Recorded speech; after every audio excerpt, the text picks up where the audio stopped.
Flag of convenience. Flag of convenience, FOC, is a business practice whereby a ship's owners register a merchant ship in a ship register of a country other than that of the ship's owners, and the ship flies the civil ensign of that country, called the flag state. The term is often used pejoratively, and although common, the practice is sometimes regarded as contentious. Each merchant ship is required by international law to be registered in a registry created by a country, and a ship is subject to the laws of that country, which are used also if the ship is involved in a case under admiralty law. A ship's owners may elect to register a ship in a foreign country which enables it to avoid the regulations of the owner's country, which may, for example, have stricter safety standards. They may also select a jurisdiction to reduce operating costs, avoiding higher taxes in the owner's country and bypassing laws that protect the wages and working conditions of mariners. The term flag of convenience has been used since the 1950s. A registry which does not have a nationality or residency requirement for ship registration is often described as an open registry. Panama, for example, offers the advantages of easier registration, often online, and the ability to employ cheaper foreign labor. Furthermore, the foreign owners pay no income taxes. The modern practice of ships being registered in a foreign country began in the 1920s in the United States, when ship owners seeking to serve alcohol to passengers during Prohibition registered their ships in Panama. Owners soon began to perceive advantages in terms of avoiding increased regulations and rising labor costs, and continued to register their ships in Panama even after Prohibition ended. The use of open registries steadily increased, and in 1968, Liberia grew to surpass the United Kingdom with the world's largest ship register. As of 2009, more than half of the world's merchant ships were registered with open registries, and almost 40% of the entire world fleet, in terms of deadweight tonnage, were registered in Panama, Liberia, and the Marshall Islands. In 2006, up to 20% of high seas fishing vessels were registered in states they were not connected to. According to IHS Markit, in March 2017, Panama had 8,052 ships on its registry, Singapore had 3,574 ships, Liberia had 3,277 ships, the Marshall Islands had 3,244 ships, and Hong Kong had 2,594 ships. Open registries have been criticized, mainly by trade union organizations based in developed countries, especially those of Europe. One criticism is that ship owners who want to hide their ownership may select a flag of convenience jurisdiction which enables them to be legally anonymous. Some ships with flags of convenience have been found engaging in crime, offering substandard working conditions, and negatively impacting the environment, primarily through illegal, unreported and unregulated fishing. Prior to the implementation of the International Convention on Tonnage Measurement of Ships, 1969, ship owners may have selected a jurisdiction with measurement rules that reduced the certified gross register tonnage of a ship, to reduce subsequent port of call dock dues. Such was a consideration when Carnival Cruise Line changed the flag of the RMS Empress of Canada in 1972 to that of Panama. In 2011, Cunard Line registered all its ships in Bermuda, which, besides other considerations, enabled its ship captains to marry couples at sea. Weddings at sea are described as a lucrative market. As of 2009, 13 flag states have been found by international shipping organizations to have substandard regulations.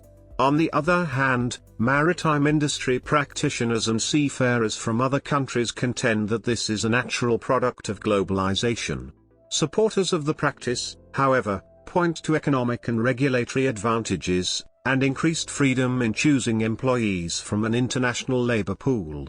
Ship owners from developed countries use the practice to be competitive in a global environment. As of 2009, ships of 13 flags of convenience have been targeted for special enforcement by countries when they visit ports in those countries, called port state control.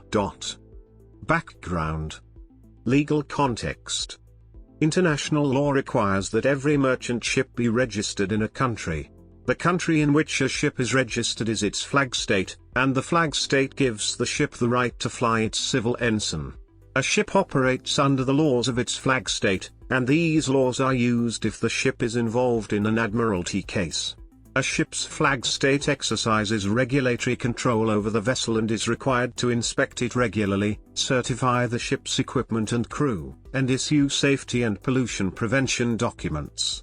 The organization which actually registers the ship is known as its registry. Registries may be governmental or private agencies. Reasons for adopting a flag of convenience. The reasons for choosing an open register are varied and include tax avoidance, the ability to avoid national labor and environmental regulations, and the ability to hire crews from lower-wage countries. National or closed registries typically require a ship be owned and constructed by national interests, and at least partially crewed by its citizens. Conversely, open registries frequently offer online registration with few questions asked. The use of flags of convenience lowers registration and maintenance costs, which in turn reduces overall transportation costs. The accumulated advantages can be significant. For example, in 1999, 28 of the American company Sealand's fleet of 63 ships were foreign flagged, saving the company up to $3.5 million per ship every year. Accidents and reform. The environmental disaster caused by the 1978 sinking of the MV Amaco Cadiz, which flew the Liberian flag, spurred the creation of a new type of maritime enforcement. Resulting from strong political and public outcry over the Amaco Cadiz sinking, 14 European nations signed the 1982 Paris Memorandum of Understanding on Port State Control, or PARISMO. Under port state control, ships in international trade became subject to inspection by the states they visit. In addition to shipboard living and working conditions, these inspections cover items concerning the safety of life at sea and the prevention of pollution by ships. In cases when a port state inspection uncovers problems with a ship, the port state may take actions including detaining the ship. In 2015, member states of the PARISMO conducted 17,858 inspections with deficiencies, which resulted in 595 detained vessels and 11 banned. Member states of the Tokyo Memorandum of Understanding conducted 17,269 ship inspections in 2015, recording 83,606 deficiencies, which resulted in 1,153 detentions. The principle that there be a genuine link between a ship's owners and its flag state dates back to 1958, when Article 5.1 of the Geneva Convention on the High Seas also required that the state must effectively exercise its jurisdiction and control in administrative, technical and social matters over ships flying its flag. The principle was repeated in Article 91 of the 1982 treaty called the United Nations Convention on the Law of the Sea and often referred to as UNCLOS. In 1986, the United Nations Conference on Trade and Development attempted to solidify the genuine link concept in the United Nations Convention on Conditions for Registration of Ships. The Convention for Registration of Ships would require that a flag state be linked to its ships either by having an economic stake in the ownership of its ships or by providing mariners to crew the ships. To come into force, the 1986 treaty requires 40 signatories whose combined tonnage exceeds 25% of the world total. As of 2017, only 14 countries have signed the treaty. History. Merchant ships have used false flags as a tactic to evade enemy warships since antiquity, and examples can be found from as early as the Roman era through to the Middle Ages. Following the American Revolutionary War, merchantmen flying the flag of the fledgling United States quickly found it offered little protection against attack by Barbary pirates. Many responded by seeking to transfer their registry back to Great Britain. The use of false flags was frequently used by the British during the Napoleonic Wars and the United States during the War of 1812. During the mid-19th century, slave ships flew various flags to avoid being searched by British anti-slavery fleets. The Belle en Quesada, in August 1919, was the first foreign ship to be re-registered in the Panamanian registry, and was employed in running illegal alcohol between Canada and the United States during Prohibition. The modern practice of registering ships in foreign countries to gain economic advantage originated in the United States in the era of World War I, though the term flag of convenience did not come into use until the 1950s. Between 1915 and 1922, several laws were passed in the United States to strengthen the United States merchant marine and provide safeguards for its mariners. During this period, U.S.-flagged ships became subject to regular inspections undertaken by the American Bureau of Shipping. This was also the time of Robert La Follett's Seamen's Act of 1915, which has been described as the Magna Carta of sailors' rights. The Seamen's Act regulated mariners' working hours, their payment, and established baseline requirements for shipboard food. It also reduced penalties for disobedience and abolished the practice of imprisoning sailors for the offense of desertion. Another aspect of the Seamen's Act was enforcement of safety standards, with requirements on lifeboats, the number of qualified able seamen on board, and that officers and seamen be able to speak the same language. These laws put U.S.-flagged vessels at an economic disadvantage against countries lacking such safeguards, and ships started to be re-registered in Panama's open registry from 1919. In addition to sidestepping the Seamen's Act, Panamanian-flagged ships in this early period paid sailors on the Japanese wage scale, which was much lower than that of Western merchant powers. In the early phase of World War II, the transfer of American-owned ships to the Panama Registry was sanctioned by the United States government so that they could be used to deliver materials to Britain without dragging the United States, as a neutral, unintentionally into war.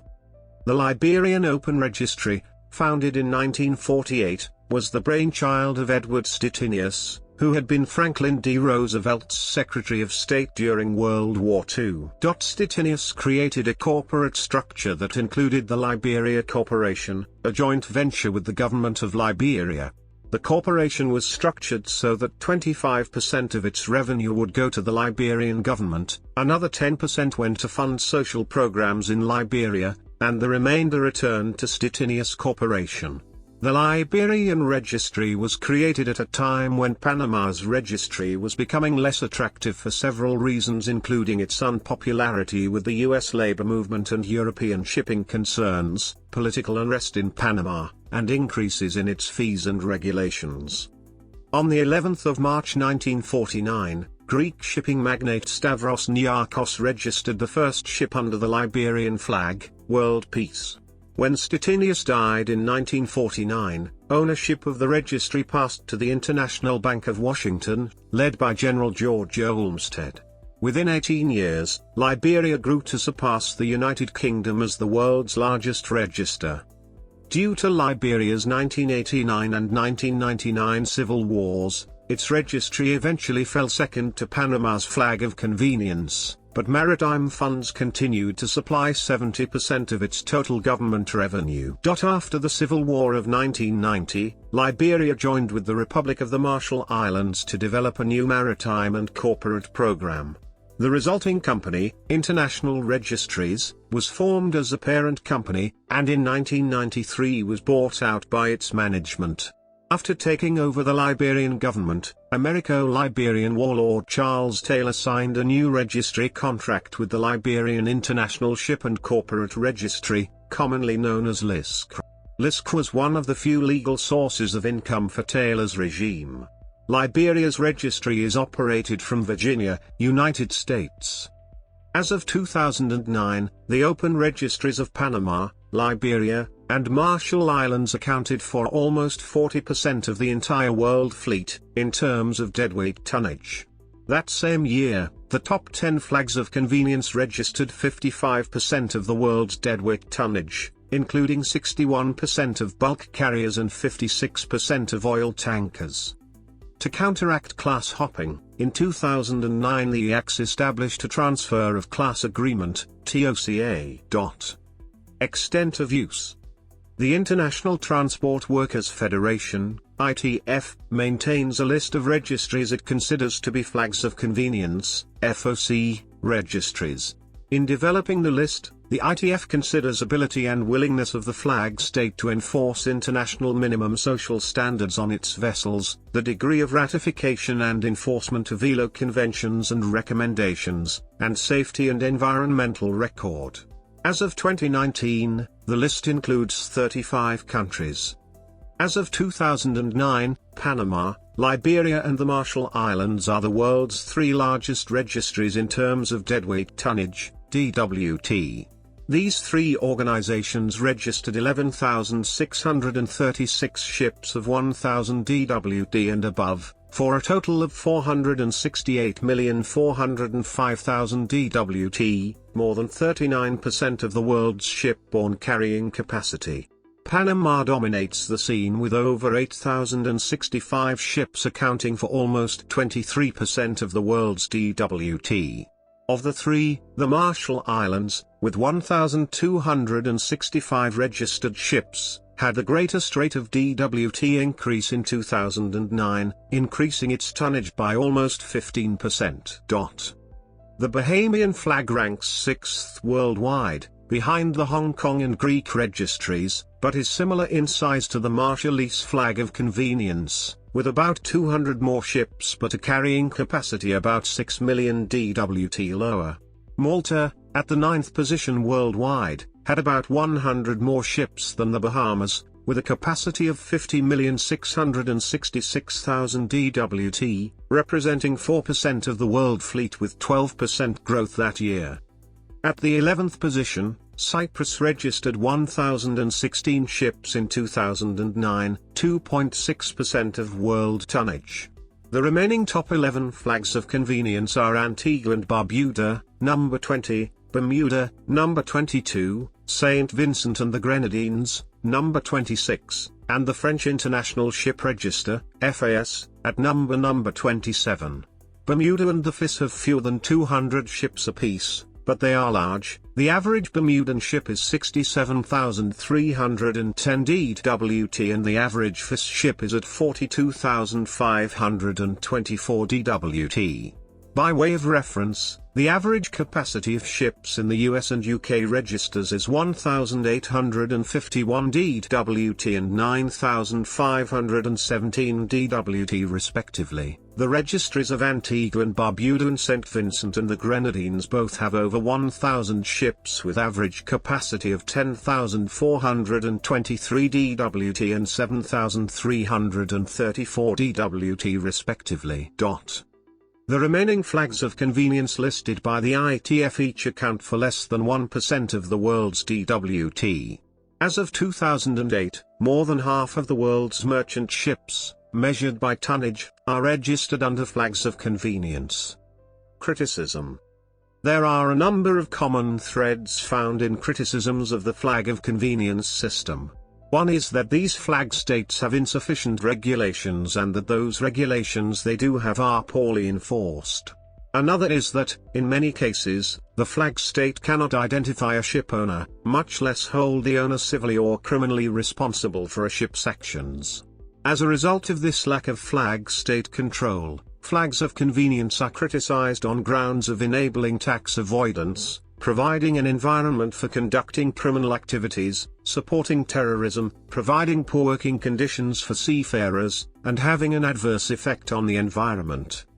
David Cockcroft, former General Secretary of the ITF, says, Panama has the largest maritime register, followed by Liberia. Landlocked Bolivia also has a major registry, as does Mongolia. Also, some registers are based in other countries. For example, Panama consulates manage the documentation and collect registration fees. Liberia's registry is managed by a company in Virginia and Bahamas from the City of London. Concealed ownership. A ship's beneficial owner is legally and financially responsible for the ship and its activities. For any of a number of reasons, some justifiable and some suspicious, ship owners who wish to conceal their ownership may use a number of strategies to achieve that goal. In jurisdictions that permit it, actual owners may establish shell corporations to be the legal owners of their ships, making it difficult, if not impossible, to track who is the beneficial owner of the ship. The 2004 report of the UN Secretary-General's Consultative Group on Flag State Implementation reported that it is very easy, and comparatively inexpensive, to establish a complex web of corporate entities to provide very effective cover to the identities of beneficial owners who do not want to be known. According to a 2003 report by the Organization for Economic Cooperation and Development, OECD, report entitled Ownership and Control of Ships, these corporate structures are often multi-layered, spread across numerous jurisdictions, and make the beneficial owner almost impenetrable to law enforcement officials and taxation. The report concludes that regardless of the reasons why the cloak of anonymity is made available, if it is provided, it will also assist those who may wish to remain hidden because they engage in illegal or criminal activities, including terrorists. The OECD report concludes that the use of bearer shares is perhaps the single most important, and perhaps the most widely used, mechanism to protect the anonymity of a ship's beneficial owner. Physically possessing a bearer share accords ownership of the corporation. There is no requirement for reporting the transfer of bearer shares, and not every jurisdiction requires that their serial numbers even be recorded. Two similar techniques to provide anonymity for a ship's beneficial owner are nominee shareholders and nominee directors.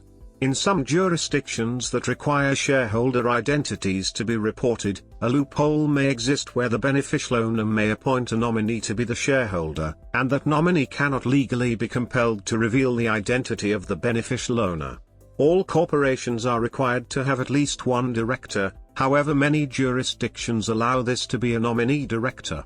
A nominee director's name would appear on all corporate paperwork in place of the beneficial owners, and like nominee shareholders, few jurisdictions can compel a nominee director to divulge the identity of beneficial owners.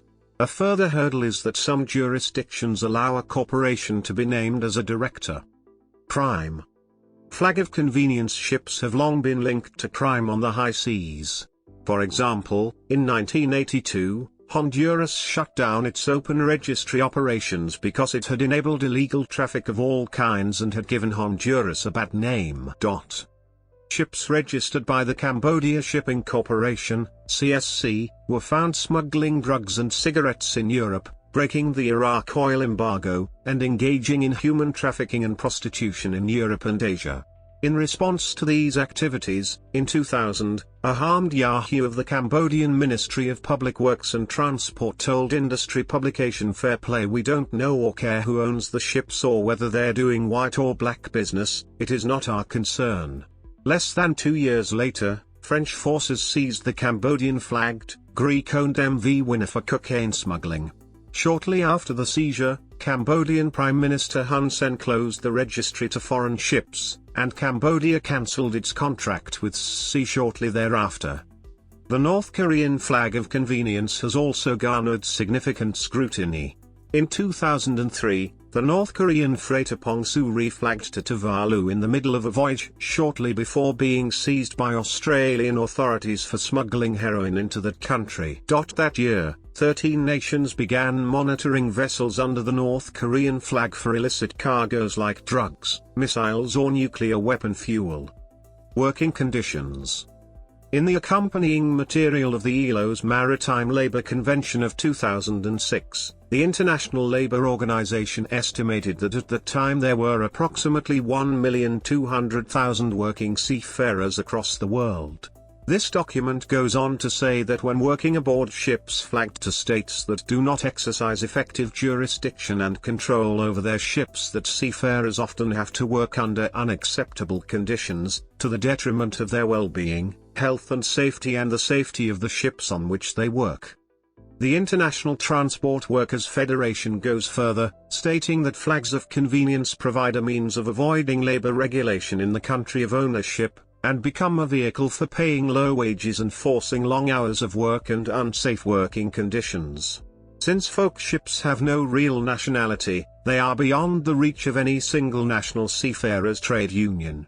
They also say that these ships have low safety standards and no construction requirements, that they do not enforce safety standards, minimum social standards or trade union rights for seafarers, that they frequently fail to pay their crews, have poor safety records, and engage in practices such as abandoning crewmen in distant ports. Environmental effects. While flag of convenience ships have been involved with some of the highest profile oil spills in history, such as the Maltese-flagged MV Erika, the Bahamian-flagged MV Prestige, the Marshallese-flagged Deepwater Horizon, and the Liberian-flagged SS Torrey Canyon, MV Amoco Cadiz and MVC Empress, the most common environmental criticism they face regards illegal fishing. These critics of the flag of convenience system argue that many of the folk flag states lack the resources or the will to properly monitor and control those vessels. The Environmental Justice Foundation, EJF, contends that illegal, unreported and unregulated fishing, IUU, vessels use flags of convenience to avoid fisheries regulations and controls. Flags of convenience help reduce the operating costs associated with illegal fishing methods, and help illegal operators avoid prosecution and hide beneficial ownership. As a result, flags of convenience perpetuate EU fishing, which has extensive environmental, social and economic impacts, particularly in developing countries. The EJF is campaigning to end the granting of flags of convenience to fishing vessels as an effective measure to combat EU fishing. According to Franz Fischler, European Union Fisheries Commissioner. Ratification of maritime conventions. International regulations for the maritime industry are promulgated by agencies of the United Nations, particularly the International Maritime Organization and International Labour Organization. Flag states adopt these regulations for their ships by ratifying individual treaties. One common criticism against flag of convenience countries is that they allow ship owners to avoid these regulations by not ratifying important treaties or by failing to enforce them. The International Chamber of Shipping, ICS, issues an annual report entitled the Shipping Industry Flag State Performance Table, identifying the 6 core conventions representing a minimum level of maritime regulation, from the viewpoint of ship owners, as SOLAS, MARPOL, LL66, STCW, MLC, and SLC/Fund 92. Of these, all 35 flag of convenience countries listed by ITF have ratified the STCW Convention, concerning standards of training, certification and watchkeeping for seafarers, and 19 of them have now ratified all 6. However, at least 14 listed countries have not ratified all the remaining 5 conventions. To put this in context, over 60 flag states have not ratified all 6 conventions, including China and United States of America. The Safety of Life at Sea, SOLAS, and Loadline, LL66, conventions focus on shipboard safety issues. Originally developed in response to the sinking of RMS Titanic, SOLAS sets regulations on lifeboats, emergency equipment and safety procedures, including continuous radio watches. It has been updated to include regulations on ship construction, fire protection systems, life-saving appliances, radio communications, safety of navigation, management for the safe operation of ships, and other safety and security concerns. LL66 sets standards for minimum buoyancy, hull stress, and ship's fittings, as well as establishing navigational zones where extra precautions must be taken. The International Labour Organization Maritime Labour Convention, 2006 provides comprehensive rights and protection at work for seafarers, including requirements for minimum age, qualifications, hours of work and rest, medical care, complaint procedures, wage payments, and on-board living arrangements. The MLC replaced a number of earlier ILO conventions, including ILO 147. MARPOL and SLC/Fund 92 relate to pollution.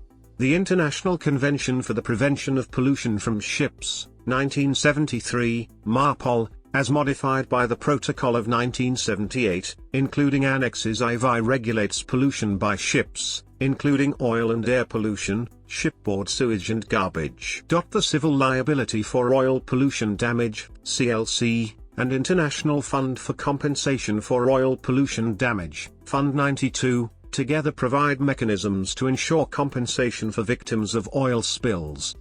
Port state control. In 1978, a number of European countries agreed in The Hague to audit labor conditions on board vessels vis-à-vis the rules of the International Labour Organization. To this end, in 1982 the Paris Memorandum of Understanding on Port State Control, PARISMO, was established, setting port state control standards for what is now 26 European countries and Canada. Several other regional memoranda of understanding have been established based on the Paris model, including the Memorandum of Understanding on Port State Control in the Asia-Pacific region, typically referred to as the Tokyo MO, and organizations for the Black Sea, the Caribbean, the Indian Ocean, the Mediterranean, and Latin America.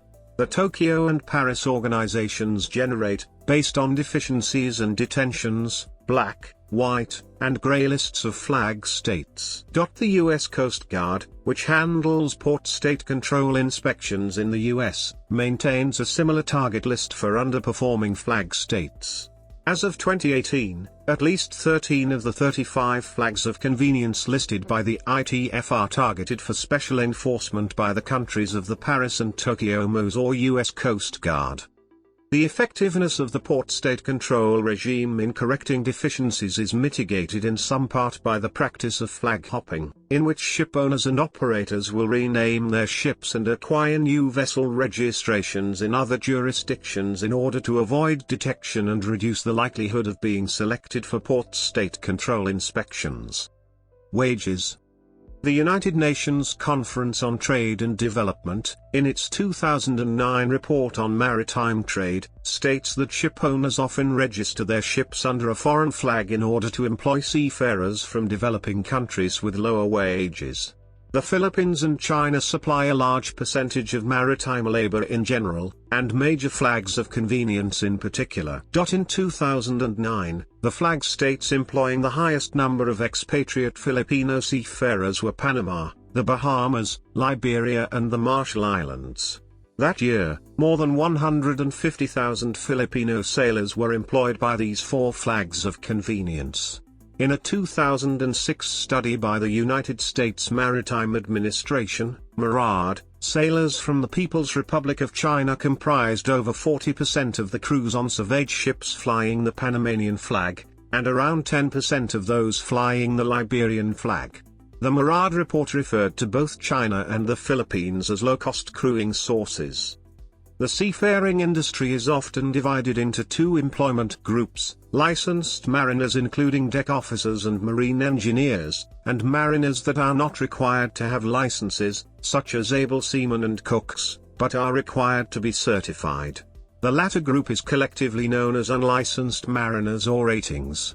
Differences in wages can be seen in both groups, between high-cost crewing sources such as the United States, and low-cost sources such as China and the Philippines.